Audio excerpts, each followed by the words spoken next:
Hey, everybody, and welcome back for another deep dive. Yeah. We're always on the lookout for ways to make life just a little bit better, right? A little bit. Yeah. And today, Hey, beer. well, that's what it's all about. Yeah. Today, we're diving deep into 10 mind hacks for a happier you. Okay. This source is packed with actionable strategies, and I am ready to put them to the test. How about you? Absolutely. Let's unlock that happiness potential. All right, so let's start by talking about this little thing called social media. Okay. Now, I don't know about you, but I can easily get sucked into the scroll. Oh, yeah. And apparently, I'm not alone. The average person spends a crazy 143 minutes a day on social media. It's a lot. It's a lot. That's like over 2 hours. Yeah. Just scrolling and scrolling and scrolling. Yeah. Well, and it's designed that way, right? Yeah. Those algorithms, those notifications, the endless feed of content, it's all engineered to keep us hooked. Right. But here's the thing. The source points out that all this social media consumption, it might actually be messing with our happiness. Oh, really? Yeah, we're constantly bombarded with information, comparisons, highlight reels. It can lead to information overload, comparison, anxiety, and, even just this feeling of inadequacy. Wow, yeah. That makes total sense. Yeah. So how do we break free from this social media vortex? Well, the source suggests a little something they call a social media detox. Okay, I like it. Now, don't worry, you don't have to go cold turkey. Okay, all right. They recommend aiming for just 1 hour a day on social media. That's doable. Yeah. What would you do with that extra time, if you weren't scrolling and scrolling? Oh, that's the exciting part. Mhm. You could rediscover a hobby, connect with loved ones in real life, get lost in a good book, Ooh. learn a new skill. The possibilities are endless. So we're reclaiming our time and our happiness. Exactly. Now let's talk about another mind hack that I think is so simple but so powerful. Okay. Planning tomorrow before bed. Ah, yes. Have you heard of this? It's a game changer. It is. Yeah. It really is. I've tried it, and I've noticed such a difference in my mornings. Oh, tell me about it.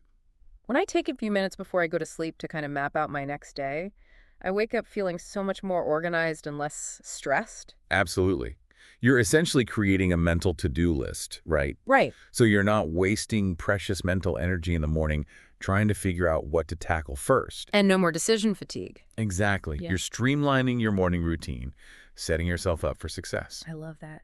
And speaking of routines, Yes. the source also emphasizes the importance of establishing good daily routines. Well, this is crucial. Like little things, drinking water first thing in the morning, organizing your desk, spending a few minutes in meditation. It's about building positive habits, creating a sense of structure in your day. I think a lot of people underestimate the power of routine. Oh, absolutely. Yeah. A good routine can really set the tone for your entire day. It's like a foundation. Exactly. And it doesn't have to be complicated.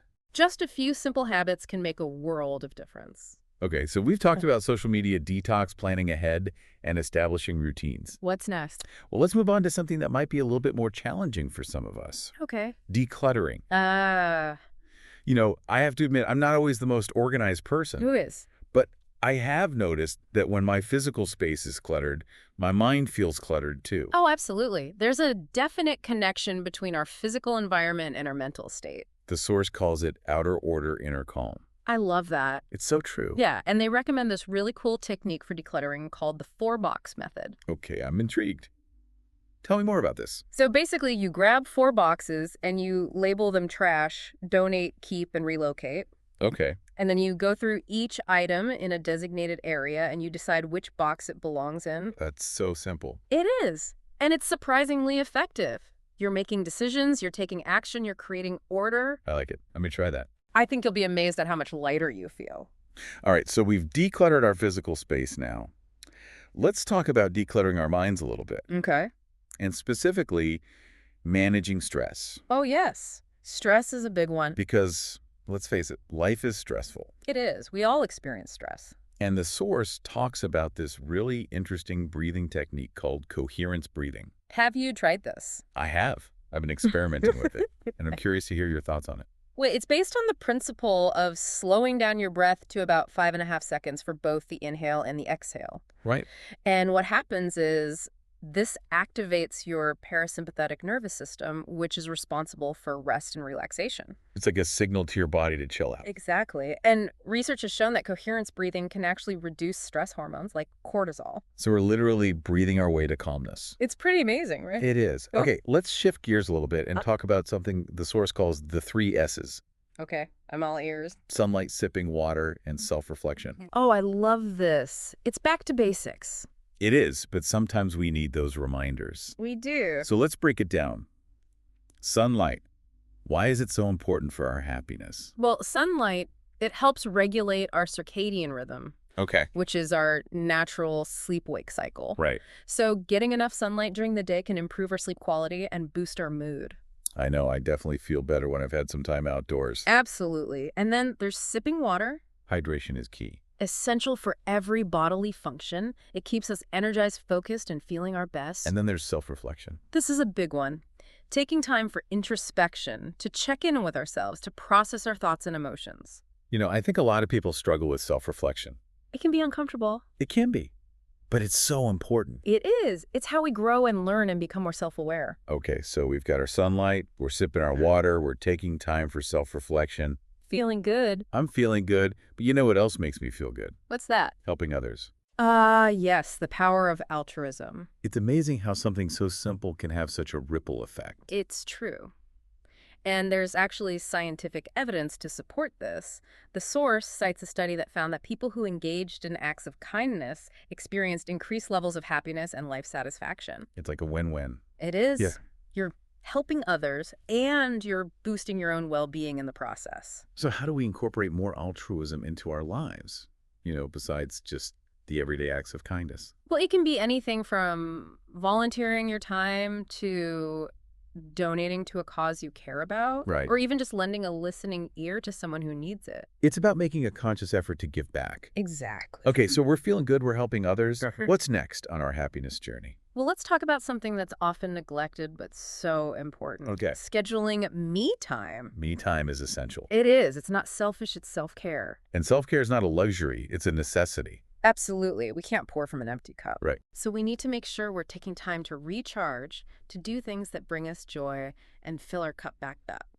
So how do we make sure me time actually happens? The key is to schedule it in. Like an appointment with yourself. Exactly. Block out time in your calendar for activities that nourish your mind, body, and soul. Okay, so we've talked about decluttering our physical space, but what about decluttering our lives in a broader sense? Okay, I like where this is going. Letting go of things that no longer serve us. Yes. It can be relationships, commitments, even beliefs. It's about creating space for new possibilities. Exactly. It's like hitting the reset button. The source mentions this idea of asking yourself, if I were moving to a new home, would I pack this? I love that question. It really helps to put things in perspective. It does. If you wouldn't pack it, maybe it's time to let it go. Exactly. And that goes for physical possessions as well as emotional baggage. Okay, and finally, let's talk about a concept that I think is so relevant in today's world. What's that? JOMO. The joy of missing out. Oh, I love this concept. It's about finding contentment in your own choices. Exactly. It's Yeah. about saying no to things that don't align with your values or your goals. And not feeling guilty about it. No guilt allowed. It's about embracing your own path and finding joy in the present moment. I think a lot of people struggle with this. It's hard to resist the fear of missing out. It is. But JOMO is all about shifting our perspective. From external validation to internal satisfaction. Exactly. All right, so there you have it. 10 mind hacks for a happier you. We've covered a lot of ground. We have from social media detox to JOMO. It's all about making small changes that can have a big impact on our overall well-being. And remember, happiness is a journey, not a destination. Absolutely. So be patient with yourself, celebrate your progress, and keep experimenting with these mind hacks until you find what works best for you. And don't be afraid to reach out for support if you need it. That's right. There are so many resources available to help you on your happiness journey. So true. Well, I don't know about you, but I'm feeling inspired. Me too. I'm ready to put these mind hacks into action. Absolutely. Thanks for joining us on this deep dive into happiness. It's been a pleasure. And remember, you deserve to be happy. You do. Until next time, keep those minds hacking and those happiness levels rising. See you then.